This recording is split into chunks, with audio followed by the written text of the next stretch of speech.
As a qualified practicing tax advisor and former HMRC VAT inspector of nearly 40 years experience, it's obvious to me that the new government haven't properly thought through the idea of imposing VAT on private school fees. As a policy, it deserves to fail. I'll come back to that comment in just a moment, but in this video, this is why this proposed VAT on private school fees is going to affect all of us and our children and our children's children for generations.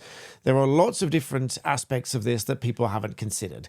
But first of all, some people questioning why I'm talking about this instead of law. Well, this is law because it is law that brings about these changes where these exemptions apply or where services do or do not attract VAT. This is government at a national level and at a local level. People are happy enough for me to talk about council tax, for example, or fixed penalty notices, all of which come about through the application of these policies, either by primary or secondary legislation. So here it is. But also, I do feel that it is a public service that I owe to everybody watching this channel. And on this issue alone, over 1 million people have now watched the recent videos talking and focusing, at least in part, about these issues. But first of all, if you do like my brutally honest, open and frank assessment of that which I see before me, please do consider subscribing to my channel and help my channel grow. I would love to hit 1 million subscribers, but about 60% of those that watch regularly don't do so. I get about 6 to 8 million views a month, which means I should have hit 1 million a long time ago, but that doesn't happen. I'm realistic yet steadfast on my goal for 1 million subscribers. So please do that and I'll be very grateful. It helps my channel reach a wider audience. So let's look at some of these issues here. Why do I say that this is going to affect all of us? Well, there's a lot of knock-on effects that will affect everybody. And I'm going to actually talk about a tangential issue, which not so tangential, actually, because that is the issue of university education. Now, university fees were not originally charged. They were brought in 1998 by the then Labour government under the Teaching and Higher Education Act of 1998. In 1998, the annual tuition fees of £1,000 were introduced. They were fees paid up front by students and some waivers available for those on low income. In 2006, it rose to £3,000 a year when the Higher Education Act 2004 was abolished upfront tuition fees and introduced a new system of deferred variable fees and tuition fee loans. Now, anyone that knows any student will know the lead weight of student debt. Fast forward to the present day, the university fees for the majority of the United Kingdom are £9,250 a year. But a group of 141 universities in the UK said that if fees had risen in line with inflation, they would be in the region of £12,000 to £13,000 a year. But that doesn't take into account international students' fees. If we look at those fees can be anything in the region from £11,400 to £38,000 a year. Now, I can personally speak to experience because many of you know my wife is Chinese. She came here and studied as an international student here, paying many tens of thousands of pounds. And so free university in the UK is very long gone, and these fees are going to go up each and every year, with students starting their careers with many tens of thousands of pounds of debt, depending on how long they study. A typical average, I suppose, of 3 years for an undergraduate, then perhaps another year for a master's, or maybe 3 to 5 years for another postgraduate. When I converted to law, for example, I did a 3-year LLB undergraduate law degree, followed by a master's in law, which incorporated the then BPTC, the bar course, so I could then go on to practice as a barrister. I was fortunate enough, having been in business for many years, to be able to pay for that. However, there's a much deeper story to that, because despite the now infamous and rather insulting tweet by Bridget Phillipson, for which she came under much scrutiny and criticism, where she said, "Our students need careers advice more than private schools need AstroTurf pitches."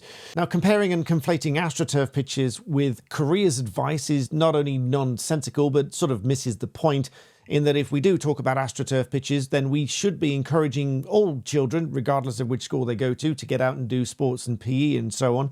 But by the by, I did have careers advice at my old comprehensive school. Some people ask me if I went to a private school. I didn't. I went to an odd comprehensive school, and I was given careers advice, in inverted commas, because I was told that I should pick a career and then go and get some experience in it. So I said, well, I'm really interested in law. This was 16-year-old me talking. I'm really interested in law. I would like to explore that avenue and see where that takes me. I'd like perhaps to be a barrister because I've read a lot about the court system and I'd like to be involved with that.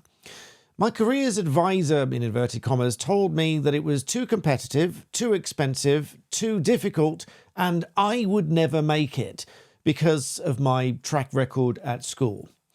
Now, despite that advice, I went to do 2 lots of work experience. One was at a shop of some sort, which is a whole other story for another day. But I also went to do what we would now call a mini pupillage, which is 1 week of following a barrister around in court. Now, I'm sad to say that initially I did believe that career's advice, and I didn't pursue a career in law, not at the very beginning anyway. I don't regret the choices that I made because I went into business and I made something of myself, I like to think, and I came back to law later, doing a law degree and a master's back-to-back, and then becoming a practicing barrister. I still run businesses as well.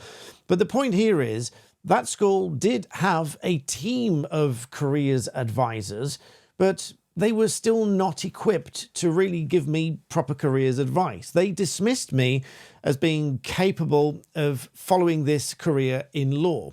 So they killed that idea for many years, in fact. And I'm not the only one. I would like to just thank everybody that has sent in comments to the previous video. And I would encourage others to go and read some of those comments because many people have had exactly the same experience. They've had children of theirs or themselves have been discouraged from certain careers and effectively abandoned or underestimated by the school that they went to, by their careers advisors in turn. So in short, had I always followed that careers advice, then I wouldn't be sitting here and you wouldn't be sitting here listening to me right now. So yes, it is expensive to follow certain things. Yes, it's competitive. Yes, it's difficult. But that's why I worked very hard to be able to do those things, both in the sense that it was difficult intellectually, it was difficult to be able to pay for it. I had to work very hard to be able to pay for that. And certainly to do that, to sit here not having huge amounts of debt, which many students now have, whereas they didn't beforehand. There's two sides of this argument with university fees, and I'm not sure which side you fall on, but many people believe that university should be free and that should be equal to everybody. But that certainly is not the case either, because since university fees were introduced and they've gradually increased, it is certainly not for everybody, not least unless they want to avoid having huge amounts of debt for many, many years. Another point that I'll touch on very briefly is that a lot of people think that private school teachers are paid so much more than state school teachers. Now, there are several reports that says that's just not the case. There are some examples, but in many places that's just not the case. But there is one area that this now spills into, which is the pressure and responsibilities upon teachers, and particularly with state school teachers, with the average, I think I researched, at an average class size of 26.6 children. These were headline facts taken from 23 to 24 on the education statistics on gov.uk.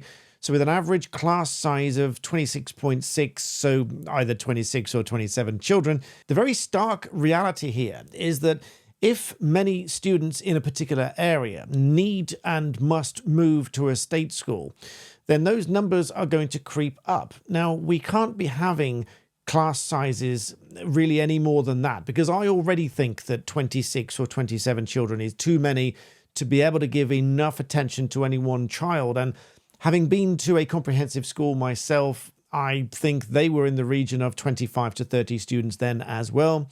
And I have to say, not that I'm blowing trumpets of being any academic genius, I don't think I am, but I can say that I certainly wasn't really given any particular attention or pushed in any particular way, and I sort of regret that and sort of wish that I had have been. But the stark reality, as I was going to say, is if more children go into those classes, they are going to have to either A, put up with a much larger class size, which means the education over all those students is going to be watered down because there is less one-to-one time.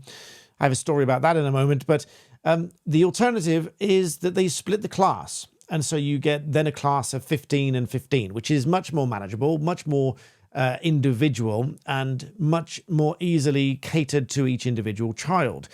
Now, the brief story is that people very often approach me for one-to-one martial arts sessions because that is much better for them than it is doing to a whole group, which is really where I started my original channel, which Black Belt Secrets, which is now linked below. And now I talk about all sorts of other things. It's not limited to martial arts anymore. But as I was saying, if you split these classes into two, then suddenly you need two teachers, you need two classrooms, and that's two lots of heating bills, two lots of everything, because you're splitting it in two. You need a duplicate of everything. It's like having a second home. You've got a second council tax, a second heating bill, second everything bill. And so in this case, you've got two teachers then because you've split the class.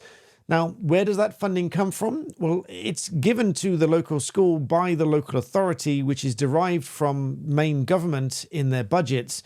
I don't profess to know exactly how all of that works, but I know that it's the taxpayer money overall. And it's taxpayers that are paying into that, including by those that send their children to private schools. They are paying taxes into that system. And then ultimately it's paying for these schools.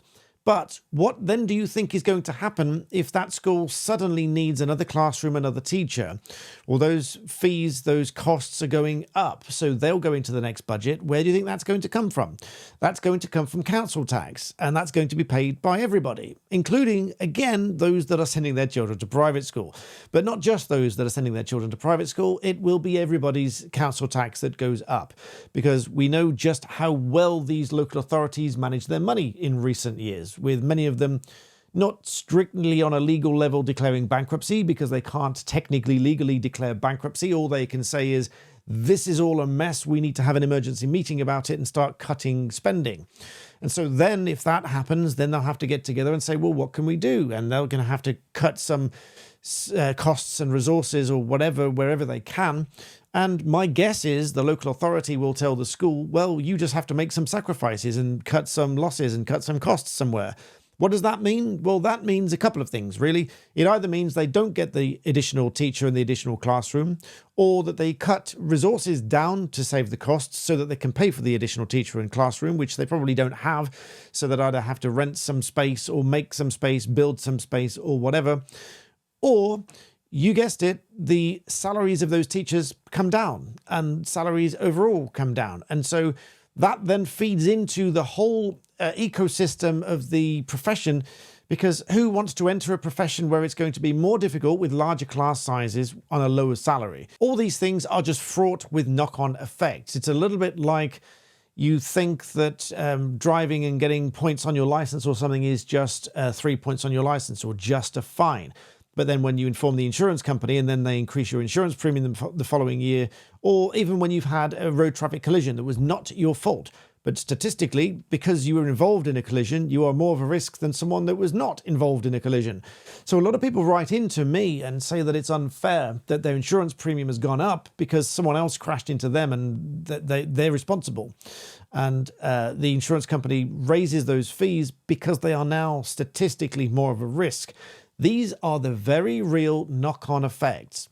Again, it was just like when there was an argument over discrimination between men and women with insurance for vehicles. The net result overall from the statistics, it appears, is that those fees went up. As a whole, the industry fees went up. But now let's take a wider consideration with where schools are located, where students are located, and the state schools that service those areas. Now, we've already said that council tax may be affected on the whole by this sort of thing, but how about the catchment areas and the house prices? Because if far fewer parents are going to send their children to a private school, they then need to be in a catchment area for the local state school. Therefore, that's going to put increased demand on the housing within that area. So the house prices are likely on the whole to go up. This is just market forces because more people will want to live there because they want the children to be in that catchment area. Most parents will know that when a house is advertised, it's advertised as being within the local catchment area of X, Y, or Z school.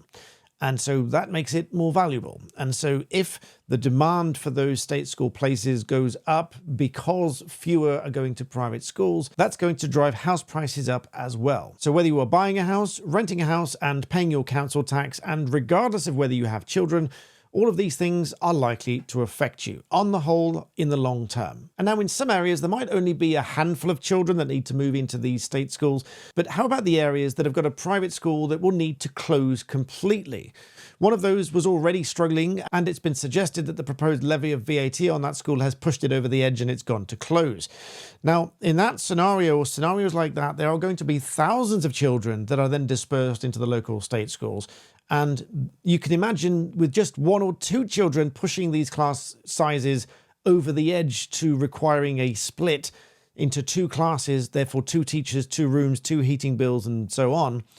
But what if there are simply far too many that they cannot account for them? Then it is just not workable. And then you have hundreds or even thousands of children that just cannot find education because they cannot find these spaces anywhere.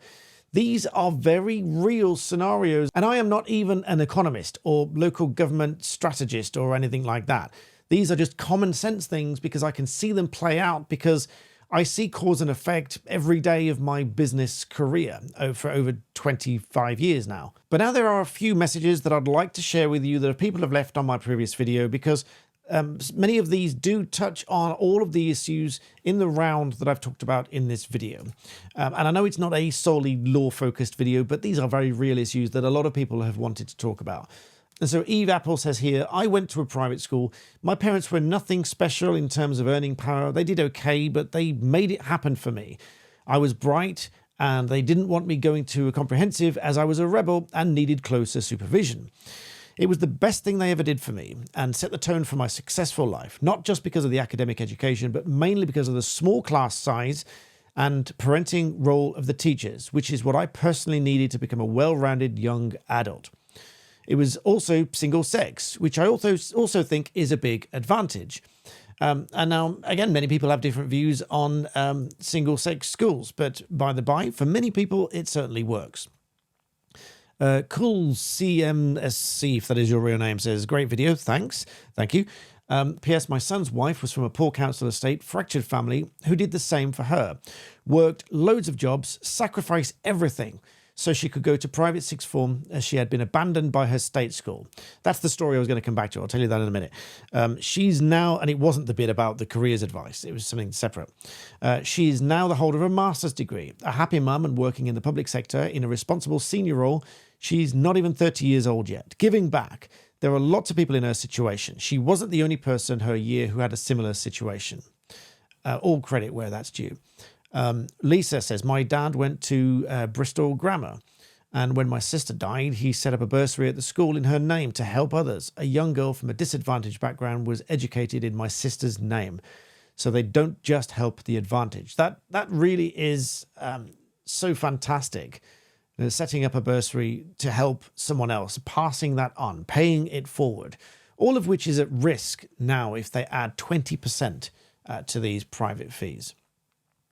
Watching the World Burning says, my late father and my old mum sent my brother and I to private school. It cost them a fortune, and they and we holidayed in a caravan in North Wales rather than going abroad. They rarely went out and they both worked. Dad was a builder. Mum was an office manager for an insurance company. Dad also had 2 other sidelines, namely welding, videographer back in the 80s, and he played in a band. He also brought and sold drum kits. Punishing people that make life choices like this comes from a place of envy and class hatred. So it's typically Labour or Socialist. Now, not forgetting that it was Labour that introduced the student fees back in 1998. Now, just briefly, that story that I was reminded of here, this was about being abandoned by the school. Now, when I was due to start my A-levels, I turned up on the first day of school. There was a note in the form register to send me to the, whatever they called it, the careers advice room or whatever it was called at the time. So I went there to see what this was all about. And they said, well, essentially, I'd chosen to do a couple of A-levels that they were just not going to run. Those included music and law and IT. And I remember I was always also doing business and maths. And so the ones that I really liked, music, law, and IT, the law thing came back in again, they were not running. And so I then said, well, what do we do about this? Because I definitely want to do music. I was a musician. I'd been playing for many years by then. In fact, I was playing professionally by then. I was being paid to play in different orchestras and things like that. And I'd done my own performances and whatever. So music was really important at that time. So I said, I really need to do music. They had no solution for me. And so I created quite a big deal out of this. And I said, you need to sort something out. And so eventually they liaised with another school 3.5 miles away and said that I had to make my own way there and do music there. And so I was traveling between two schools to do A-levels at that time, but didn't include law and IT. They couldn't facilitate those at either place, the school that I went to or the local school. And so I then 1 year later, still reeling for not having done those two A-levels, still wanted to do them.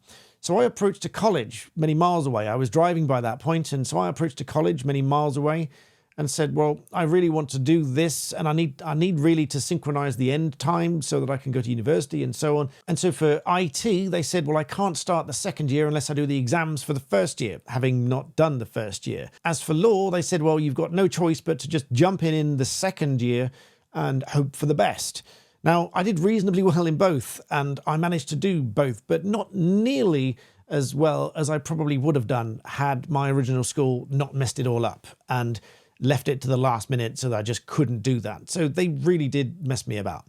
But like I say, I don't regret the path that I did take after that. I went into business and so on, and I came back to law later with Open University. So here's the books, see you at the exams, with a little bit of weekend help in between if you needed it. And through the law degree, I'm not grandstanding here, but this is just really to encourage anyone else that thinks it might be too late or they've got no choice and so on. But I was already running a business and maintaining my family at the time. And so I was getting up at 3 or 4 in the morning to study for this degree every day for 3 years until I went to do the LLM and bar school.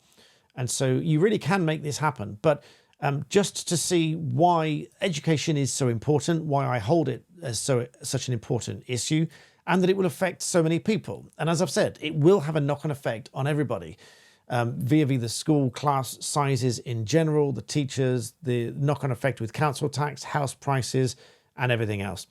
So thank you all for your comments. I do encourage you to go and read some more of those comments. I've screenshotted loads of them, but I'm not going to read them all out. But I have saved a lot of those, and I thank you for your comments. I have read lots of them. I can't reply to them all, but I encourage you all to do go and read some of those comments, real experiences from real people, because some people might still be on the side of tax the schools, they shouldn't get this exemption. But do go and read those comments. It may encourage you to think a little differently. But with that, please do like this video if you enjoy listening to my little ramble. Do subscribe to the channel. That helps me grow and reach a wider audience. And as always, thank you for your kind attention and thank you for watching.